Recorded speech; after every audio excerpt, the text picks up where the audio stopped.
Now, I know we talked about this the other day on stream, but I think it's worthwhile to kind of take a step back and really look at this in detail. Now, as I think I've said in the past, or people might have guessed, I used to work in this industry. It's been long enough that it's not really doxing anymore. But I used to work in polling and public opinion and stuff like that. So I understand like how this stuff is supposed to work. I understand what's ethical, how you're supposed to write things, stuff like that.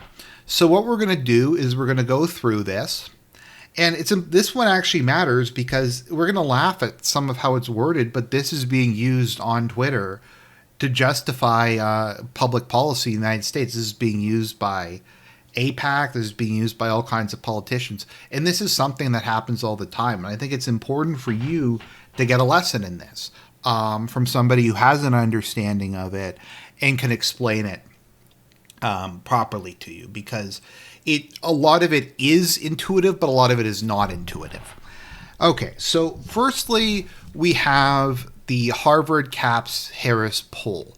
Now, kind of what will often happen is not-for-profit organizations will partner with a polling company, and the polling company will do the study pro bono or at cost in exchange for publicity. So what might have happened here is the Center for American Political Studies at Harvard went to Harris and said, hey, we want to field this study on a regular basis. Can you give us a deal on it? We'll plug you in it. You'll get a lot of media attention, etc. This particularly happens a lot of the time with news. Like a lot of the polls you see in news are probably done at cost or are just done for free because the advertising is really good. I don't know how much that really matters, but it's just kind of an interesting thing to keep in mind. So every poll that is issued as an online report, now it might be a little bit different in the US, but there's international standards for this, and they might have changed a bit because it's been a while since I worked in this industry. But it says this survey was conducted online within the United States from May 15th to 16th, 2024. Now, it's always important to list the dates because it's important when you're looking at this. It's all you can say from this is on that particular date, this is a snapshot of what happened. It's why it's always important to use past tense when you're doing these. Among 1,660 registered voters by the Harris Poll and Harris Act. So that is them defining who they looked at in this study. So this is people who are registered to vote. Now, in my experience, I don't like to do that. I like to do it by eligible voters because I don't even really registering to vote isn't necessarily kind of like that big a deal. I know it's just very different in Canada, but I kind of feel with stuff like this, you shouldn't be trying to pick and choose who's important or who matters. You can do that when you're looking at crosstabs. I think it should just be, my personal opinion is it should be age, gender, and region. And that's all you should do. And if you try to play around with voter registration, stuff like that, I think it just gets too complicated. You can look at that on the back end, but I think you should often go into this with as few assumptions as possible. So according to this, results are weighted for age within gender, region, ethnicity, marital. Okay, so they go through all this. Rated for age within. So this is kind of, I don't know what they mean by this exactly. Results are weighted for age. So is that to ensure that, like, that doesn't even make, I don't even really understand that. And okay, so it should be like, okay, if they're going to say it's weighted, it should be or weighted by age or something like that. So are they saying to ensure that they have a adequate age range by gender? So like, I don't know.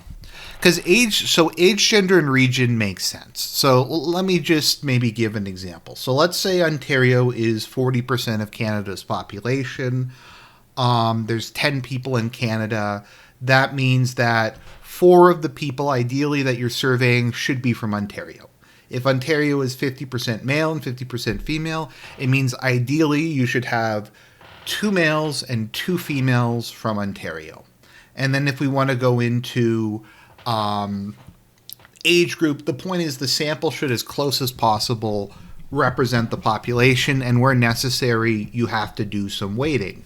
So let's say only 20% of your sample is from Ontario, but it's 40% of the population. So what you'll have to do is each of those people from Ontario will have to count for 2 people when you're determining averages and stuff like that, because you're trying to get an idea. Now, ideally, you want there to be little to no weighting, but the reality is it can be hard sometimes, particularly when you're doing millennials or stuff like that, and depending on the area.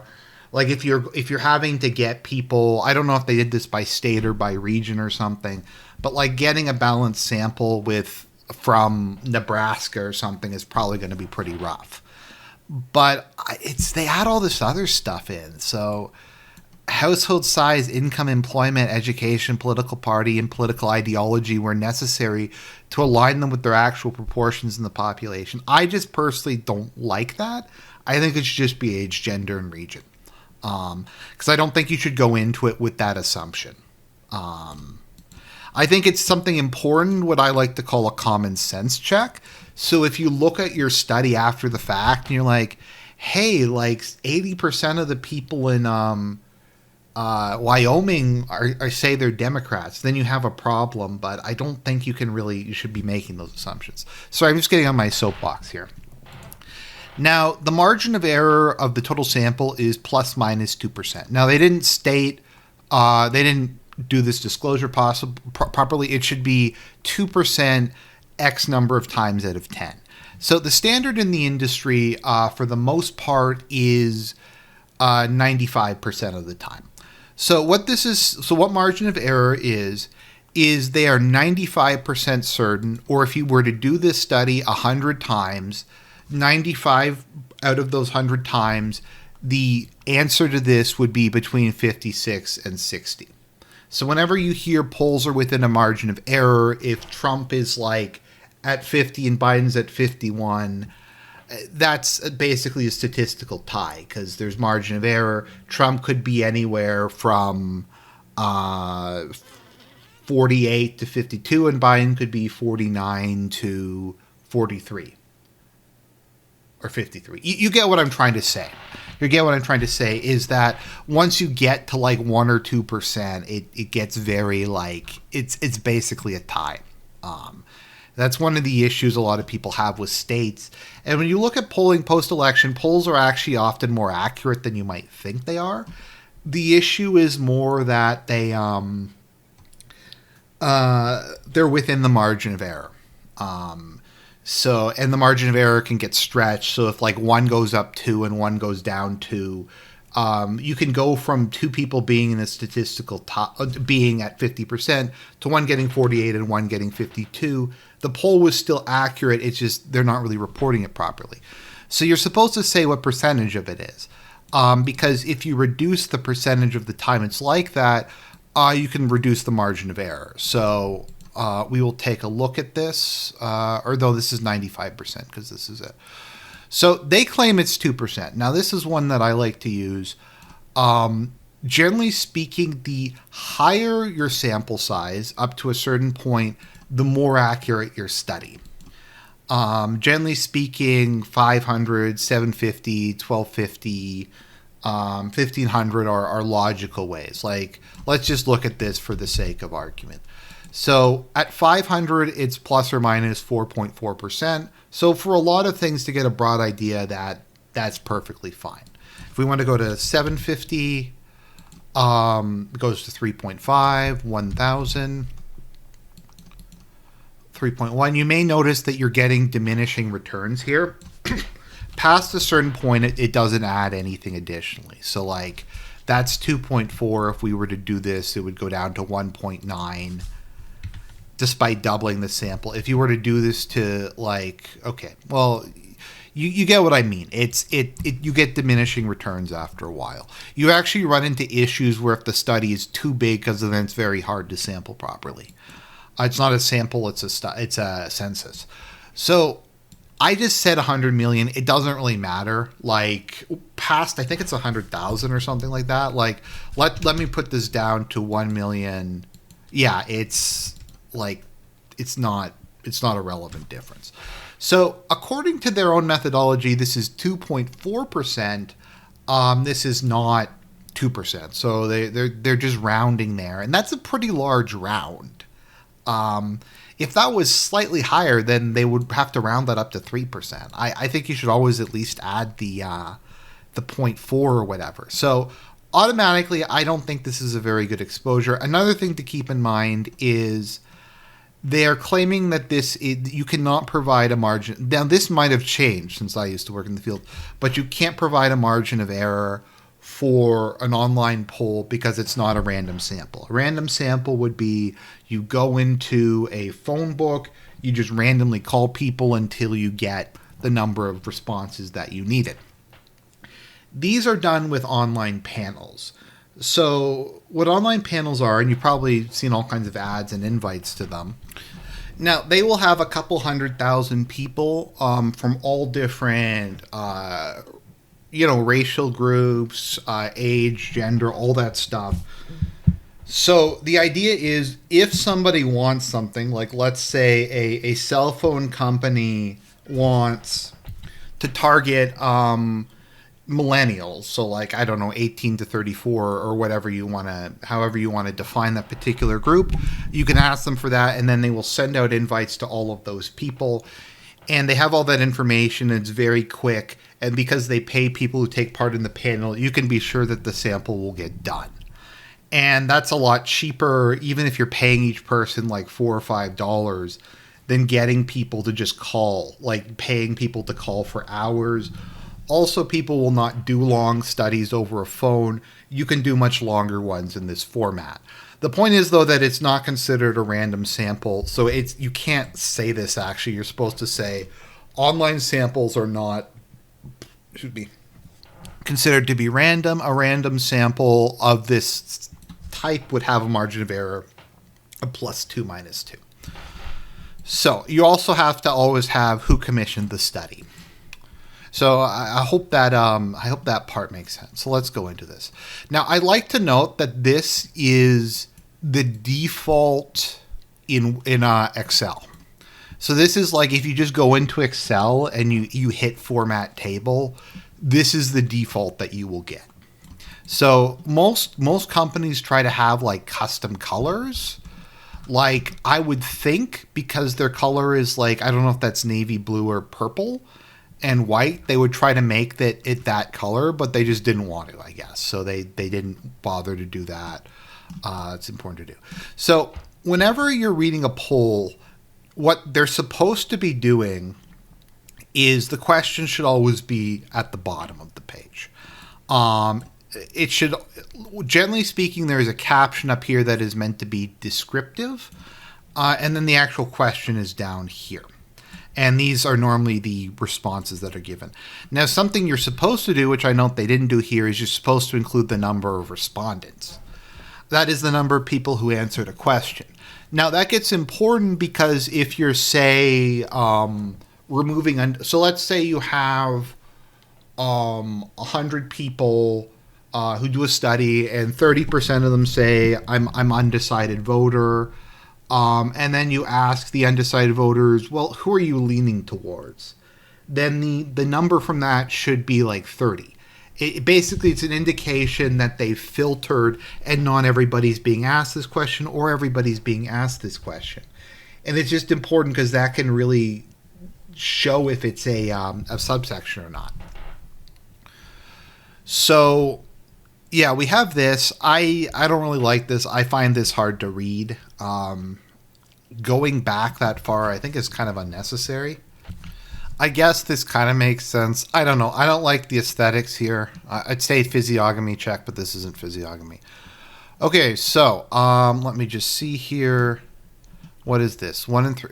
U.S. economy, right or wrong track. Okay. These look... Okay, so here we go. Perception. How strong do you think the U.S. economy is today? Strong or weak? that doesn't make that at least doesn't make sense to me. Like, how strong do you think something is? Like, how acidic would you say your coffee is? And then the responses are acidic or alkali.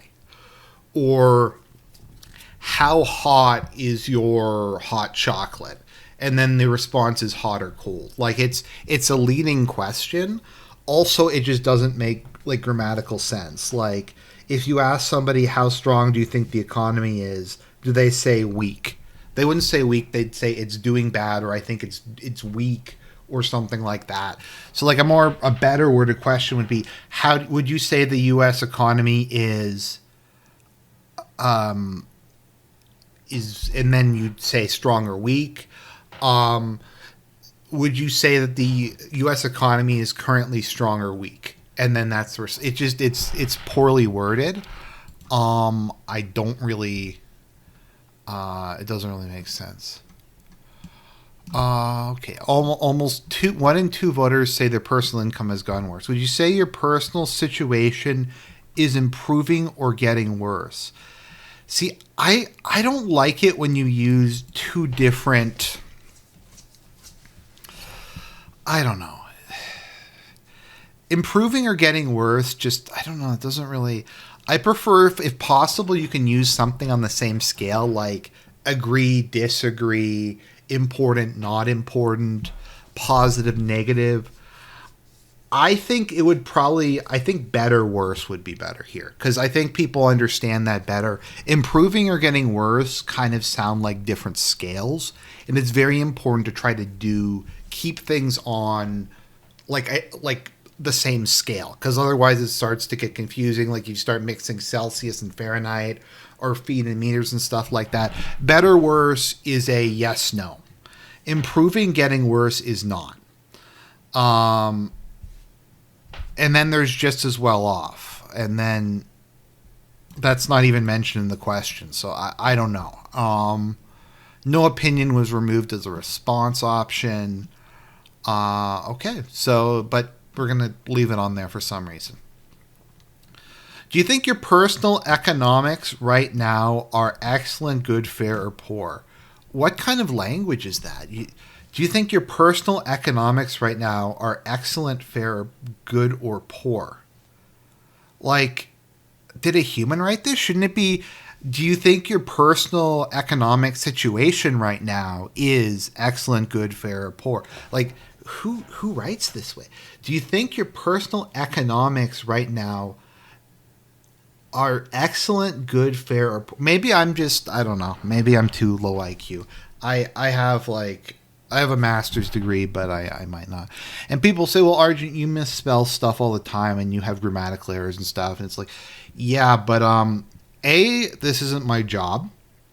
And B, if I was doing this for Harvard University for a national polling company, I'd probably spend a bit more time spell checking than me just firing up Bandicam, recording a video, and putting it up in like 5 seconds later. I think that is, I think that makes sense. So I don't even that actually physically hurts me, how bad that is. And then, so this, I think they're saying in April it was that. So they're combining fair or poor. That's fair enough. Although, and this is an issue. So this is a rounding error. So probably what this is this is 22.6 and 32.6. So if you add those together and then you round, it comes out to 50. It just looks bad though. Like, my boss would make me go back and manually adjust those. Because it makes you look like a jackass if like you just can't add those up. It's not necessarily that is wrong, it just looks bad. Now this looks terrible. Once again, they are using this is like the default in Excel. These are or in PowerPoint. These are like the default ones. It's clear they really didn't spend any time trying to make this readable. Like, this is not centered. Over top of that. Well, I guess maybe it is with the... No, it's not. I don't think it is. It doesn't look like it's centered. I would imagine, I'm going to guess that if I was to download this and convert it into Word, these fonts would all be different. They don't look like the same font. I can't even read that. It looks fucking atrocious. If an employee brought this to me, I'd probably fire them, to be honest. Well, not fire them, but like, okay, I guess that's a 2. Also, it's a different size. And then this is just, wait a minute. May, June, July. Okay, September, October, November. And this doesn't look evenly spaced. I don't know. I'm sorry if I'm complaining too much about the aesthetics here, but these things matter. Like, it shows that you're a professional. It shows that you put some effort and thought into what you're doing.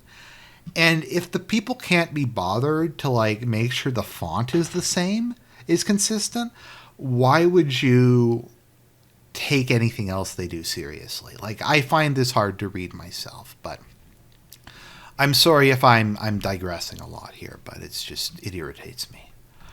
Okay, approve Biden on. Okay, so there's the individual issues. Once again, this is just the most basic thing you can possibly do. Shouldn't it be approve? Shouldn't it be the approve the job Biden is doing on? Like, approve Biden on, like, what does that mean? I approve Biden on his mortgage application. It's just weird. It's just very weird grammar. I don't know who wrote this, but it's kind of a bit odd. A majority of voters say they approve of the job Trump did as president. Do you approve or disapprove of the job that Donald Trump did as president? Okay. I think the question should be how much you approve or disapprove, but because it's not a binary variable, but whatever. So we have that. Let's see. GOP approval rating. Do you approve or disapprove the way the Republican Party is handling its job? What kind of, like, just the word salad? Just say, do you approve or disapprove of the Republican Party? Also, it should be in the active voice. It should be, do you approve or disapprove of the job the Republican Party is doing? What does handling its job even mean? Like, I don't know who wrote this, to be honest. Also, look, they didn't even, like, bother to space it properly. Oh, this is hurting. And then this is like, I don't even know what spacing they used here. And this is just sorry, I'm sorry for complaining about this. The way the Democratic Party is handling its job. How is Billy Bob handling his job down at the box factory or whatever? The way Congress is doing it should be the way the job Congress is doing. It's just use your inside voice. Okay, let's see here. Wow, look at this. This is a fucking mess. I mean, it's probably correct, but it looks bad, and I don't think, is there a logical order that these are in? I think these are sorted by favorable, unfavorable, gap. Okay, that's fine. Now we will show you some names and groups. Please indicate if you have a favorable or unfavorable view of that person or group, or if you've never heard of them. Okay. I generally, I guess that makes sense. Never heard of them, no opinion. I would probably I'd probably remove the never heard of thems from it. I don't know. It looks kind of weird. It's weird to ask about Hunter Biden. Now we will show you. Please indicate if you have a favorable or unfavorable view of that person or group, or if you've never heard of them. Do you have a favorable or unfavorable view of MAGA Republicans campus? Okay, that seems fine. That doesn't seem that bad. What would you say are the most important issues facing the country today? Okay, so it does not specify here how many people were allowed to pick. Now, this is important. It should say in brackets down here, select up to 2. Because these are done in different ways. Sometimes this is Pick one, pick two, pick three. Sometimes it makes you pick two. Sometimes it's pick up to two. So this is obviously way above 100%. That's not an error. It's just 35% of the people who took the study said inflation, 32% said immigration. And I think this is versus past month, maybe? Although it's not really clear or explained anywhere. Let's see here. Inflation is still in a way the top issue affecting voters personally. What is with this passive language? Inflation is voters' top issue. Like, just shorten it. Which of these issues is most important to you personally? Like, I guess that makes sense, maybe? Curbing guns. What does curbing guns mean? Like, once again, that's a loaded thing. It should just be gun control or gun rights. Gun rights is good because gun rights is more of a neutral thing. Parental rights in schools, it's okay. Have prices inflation proven to be sticky and here to stay, or have we made process getting them in line and under control? Now, this is a horrible question because they're asking multiple things. You can't ask multiple things. It has to be one statement versus one statement. Have price rises and inflation, those aren't they're sort of the same thing, proven to be sticky and here to stay. Those are slightly different things. Sticky could mean they move around a bit. Here to stay, like they're similar, but you're adding in you're adding in two ands. Or have we made progress in getting them in line and under control? But what does in line mean? What does under control mean? Also, are we saying that inflation's not going up further? Is inflation... Because you could say, like, okay, well, inflation's been high for a while, but prices aren't going back down, but inflation isn't increasing further. Like, you get what I mean? Like, also, what is with this language? Just say... Do you think inflation is still high? Do you think inflation will continue to increase, or let me think about this. Regarding inflation, how do you see it? How much do you think inflation will increase in the near future? Something like that. A lot, somewhat, not very much, not at all. Or you could say increase a lot, increase a little, stay about the same, decrease greatly, or something like that. But like it's two statements that have like a bunch of different shit thrown together. Nominations in the horse race. If the 2024 election for president were held today and it was between Donald Trump, the Republican, and Joe Biden, the Democrat, who would you vote for? I mean, I don't know if you necessarily have to say that. I'm sure it's fine. So, yeah. So here we go. This is an example of why you're supposed to include the numbers, because they don't include the numbers here. So we just have to like guess, which I just don't like doing. Okay. So this is Trump +6. Okay. Trump also maintains his lead in the three-way race with RFK. Okay. So. All right. Who would you like to see as Trump's running mate? I don't know. It's just these sentences, just even the ones that aren't that bad, they just seem kind of weird. For each of the following, please indicate if, as Donald Trump's vice presidential nomination, they would make you more or less likely to vote for Donald Trump, or whether it would have no effect. I don't know. Once again, maybe I'm just wrong. I like active voice. So if Trump was to pick the following candidate, was to pick the following person as his vice presidential, as his running mate, would that make you more or less likely to vote for him? I just don't like the passive tense. I'm sorry. Okay. To vote for Trump, the most lift. Once again, it's like there's a bunch of different font sizes here. It's just not good. Different font colors. Have made up my mind. Still weighing the choices. Have you made up your mind on who you vote for in the 2024 presidential election? Or are you still weighing the choices? Like, I don't really get why you have to add like all this extra. Just say, have you made up your mind on who you're voting for in the 2024 presidential election? Yes, no. Like, I don't like when you start adding like specific statements, that confuses people. Like, it confuses me when I'm doing these things. Because they're trying to figure out the specifics of the sentence rather than the general idea. Okay, so let's just skip ahead a bit to some other stuff. Biden confidence.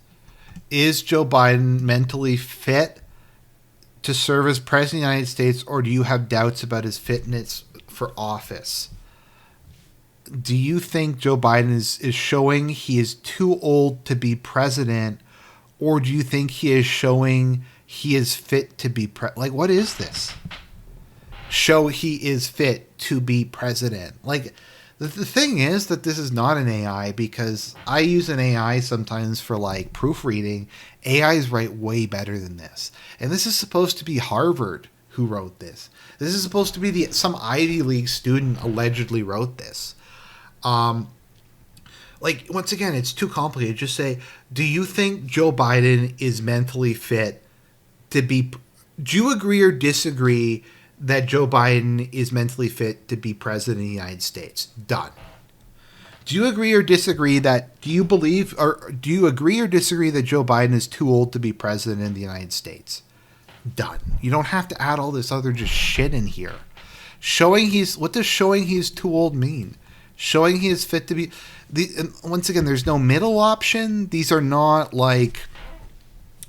Once again, it's kind of like saying on a scale of apple to banana, or on a scale of lukewarm to pleasant, or something. Like, they're not the same measurement.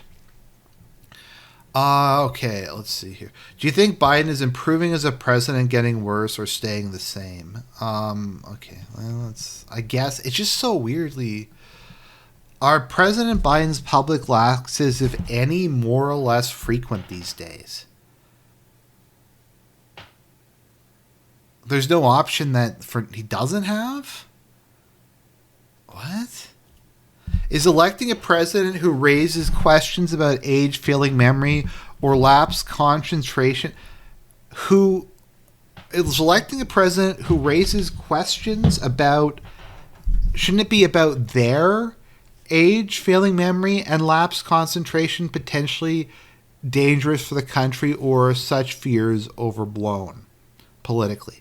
There's so many like parts to that sentence. How important is these things in choosing a president, or is it acceptable if a president it's just, once again, these are just awful. Okay, so let's just go on. So Trump confidence. Let's just go down to the Palestine one. So the point, okay, if Trump is convicted by a jury of crimes related to his handling of classified presidential documents, who would you vote for president? I mean, I guess, like, I don't know. Israel Hamas war. Okay, so this is going to be the really bad ones.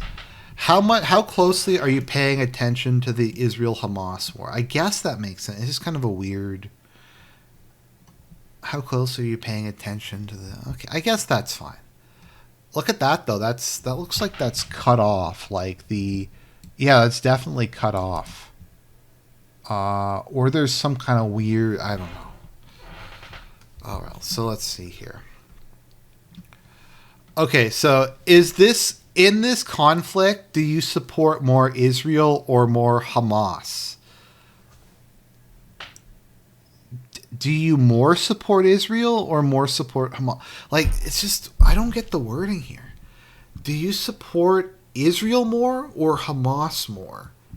It's like, do you want more ketchup or more mustard? Like, it's just I don't know. Someone who knows more about grammar or linguistics or something could maybe like explain some of this stuff. I don't really know. Do you think Israel's trying to avoid civilian casualties in its fighting its war against Hamas, or not trying to avoid such casualties? It's just like, I don't. Maybe someone whose English wasn't their second language wrote this. Trying to avoid. Like, okay, so do you think Israel is trying to avoid civilian casualties in fighting its war against Hamas? Those are kind of two separate questions, avoiding civilian casualties or not trying to avoid such casualties. What does such casualties mean? Or trying to avoid civilian? You need to keep it consistent. You have to say avoid civilian casualties or not avoiding civilian casualties. Also, there's no reason to have this. Just, do you think Israel, or how hard do you think Israel is trying to avoid civilian casualties? Or something like that. Like, it's once again, they're not using a consistent scale here. Okay, so let's look at this. This is a shit show, this one here. Do you favor an unconditional ceasefire in the Israel-Hamas war that would leave everyone in place? Or do you think any ceasefire should happen only after the release of all hostages and Hamas removed from power? This is really long. Also, like, this sounds like a 2-year-old wrote it. That would leave everyone in place. I leave Toy in place when I go to school. I come back and Toy not in place. Toy released on, like... Do you favor an unconditional ceasefire in the Israel-Hamas war? Okay, so that's one question right there. That is just a question, yes or no. That would leave everyone in place. Who is everyone? Like, what does everyone mean? Does that mean the leaders? Does that mean the hostages? Does that mean the soldiers? Like, I don't even know what that means. And I'm not even being facetious or picky. I literally don't know what that means. Or do you think any ceasefire should happen only after the release of all hostages and Hamas removed from power? What does that mean? Hamas... Okay, so it says everyone. Hamas is not a person, it's an organization. So, remove everyone Hamas... Do you mean the Hamas leaders? Like, you can't keep changing the scale like this. Like, I don't even understand like what they're trying to say here. And then the options are, okay, so let's see. That would leave everything in place as, wait a minute, is this a spelling error? Yeah, there's an error. Yeah, I found a fucking spelling error here. Okay, it says everything in place here. It says everyone in place up here. So it's not even consistent. One of these is wrong. Like, you see what I mean? Like, ceasefire should only happen after the release of all hostages and Hamas removed from power. Also, this is different wording here.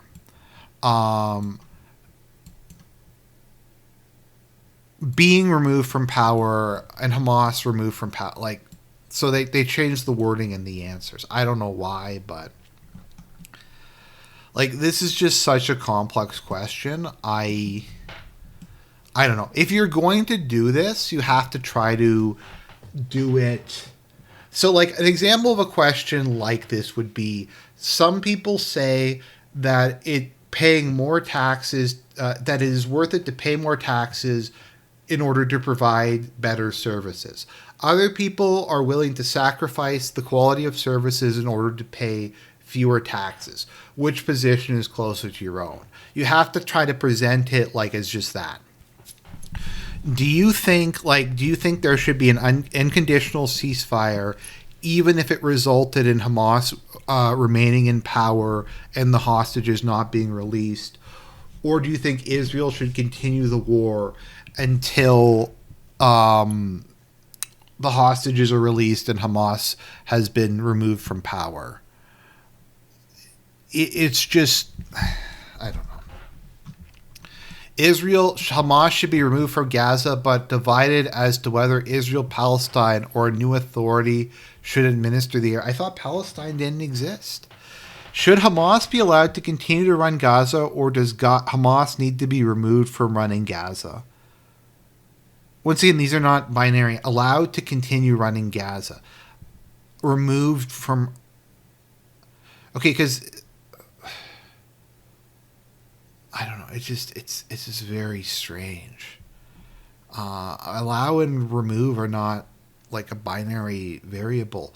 If Hamas is removed, should Gaza be administered by Israel, the Palestinian Authority, or by some new authority set up through negotiations with Arab nations?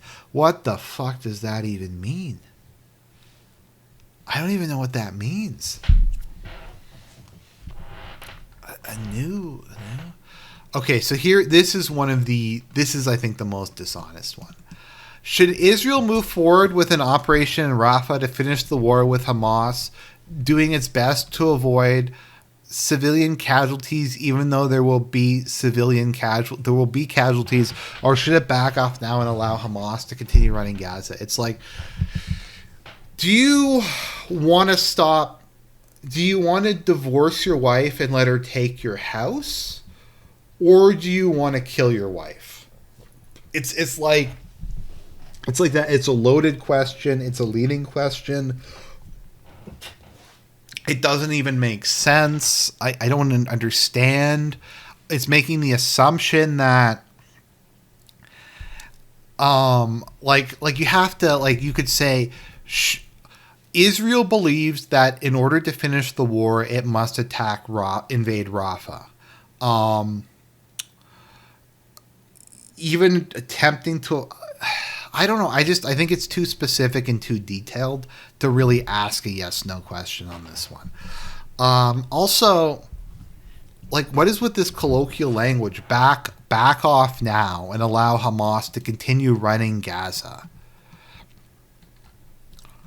Biden is not giving weapons to Israel. Okay, so here's another one.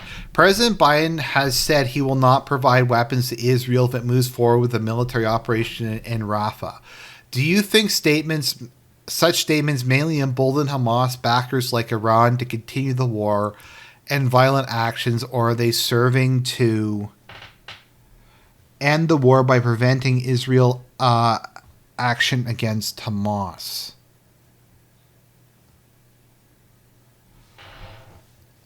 Now, they should probably remove this because they put this here, but they didn't put that there. So I have to look down at the bottom of the page.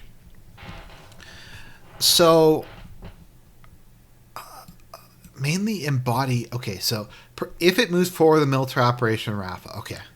Do you agree or this is a question right here. Bam. Do you think these statements mainly embolden Hamas? Okay, so we have emboldened Hamas and backers like Iran to continue the war. Iran's not at war with Israel. So I don't know what they're even referring to there. And violent actions, what does violent actions mean? It's war and violent actions. Steal and loot. What? Or are they serving to end the war by preventing Israel action against Hamas? So it's basically okay. So either,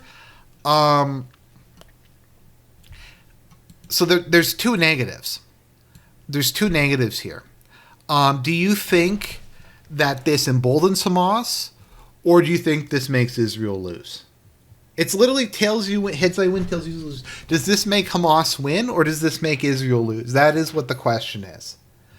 Do you think such statements help or hurt ongoing negotiations to get the hostages back? It's just a weird way of wording it. What? Do you think Biden should continue to provide Israel with weapons even if it enters Rafah, or should he withhold the weapons? Okay, that's a bit better, but still, it's just... Do you think the crisis in Gaza is created mostly by Israel or mostly by Hamas? Okay, that seems like an actual question. That actually like makes logical sense. Um, do you think the number of 30,000 casualties in Gaza supplied by Hamas is accurate or exaggerated by the group? Like, why do they have to add this extra shit in? Just say, do you think the number of 30,000 casualties in Gaza is accurate or exaggerated? Also, you're poisoning the well by saying that Hamas put it in there. Just say, do you think it's accurate or not? Like, do you think scammy scams business proposition is a good idea? Okay, here we go. This might be the worst one. Do you think Biden's policy towards Israel is being directed just by what's best for U.S. national interest in a safe and a secure Israel, or also by the perceived domestic politics for his re-election and threats from the domestic base? There is so many things here, like being directed by what's best for national interest. Okay, all right. In a safe and secure Israel, well, I might not agree that that's in the U.S. best interest, or is it, or also, it's not even so. It's or also, that is not. Those are mutually exclusive. Like normally you would put and/or, because it could be both or it could be one. They're saying or also, so or it can be this or also this. Or maybe that makes sense. Or also, okay, or I guess or also, okay, maybe it's just a very weird, or also by. Okay, because it's asking, so it's asking if it's only this or it's also this. It's not asking if it's this or both. Okay, I hope that makes sense. Okay, Iran. Do you think that Iran is responsible for the attacks on Israel by Hamas and Hezbollah, or do you think Iran is not really behind these attacks? Once again, those are not the same thing. It's like, is not really behind the attacks, is not like the same scale. Just, do you think is responsible? Yes or no? Who's more to blame for the escalating conflict in the Middle East, Israel or Iran? Okay, that's fair. That seems okay. Do you think Iran is a danger to the U.S. and the Middle East, or is it not really a major danger? It's a stranger danger. Like, once again, you're changing the scale. Okay, so you have a binary scale. Is it a danger? Yes or no. Then, is it a major danger? But that's not the question. The question is danger or not danger. So it's not major danger. Like it's stranger danger. It's the danger of the stranger.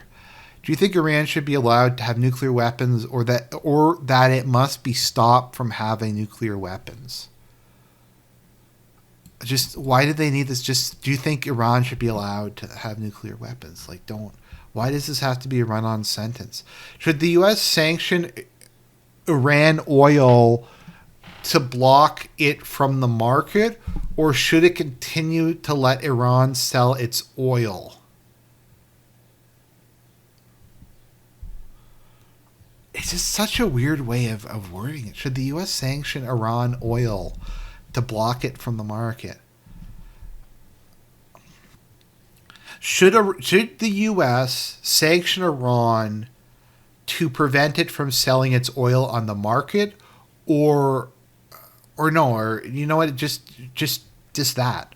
Should the U.S. sanction Iran to block its oil from the market? It's anti-Semitism. Okay, we're not even going to get into that. So, they don't give at the bottom a breakdown of the sample. We don't really know who actually took this, I guess. There's not an age gender breakdown.